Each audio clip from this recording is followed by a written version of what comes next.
Inside the St. John Parish Animal Shelter, dozens and dozens of dogs are in need of a home.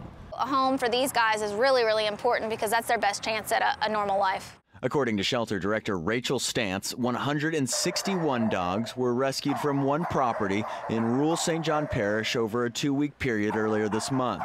The shelter normally only has 50 dogs. They were in really poor condition, so it's been kind of like a work in progress trying to get them medically ready for homes. When the animals were first brought into the shelter, a little more than half of them had heartworms and all of them had intestinal parasites. They were just living in dirt, and she provided food but wasn't able to afford medical, so that's the biggest thing that we're dealing with. This is the largest animal hoarding case that Stantz has seen. Volunteers were also deeply impacted by the sight of these helpless animals.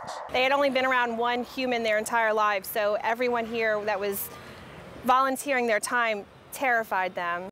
Now, however, after getting some much-needed medical attention and some love from volunteers, the health of the animals are quickly improving.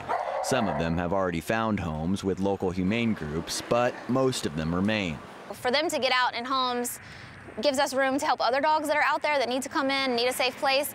The sheriff's office elected to not charge the owner, citing her age and poor health, but volunteers weren't focused on that today.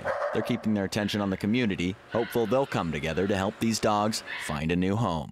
They're sweet, sweet dogs. They deserve a chance to. Someone to let them cuddle with them on the sofa every night. Paul Dudley, Eyewitness News.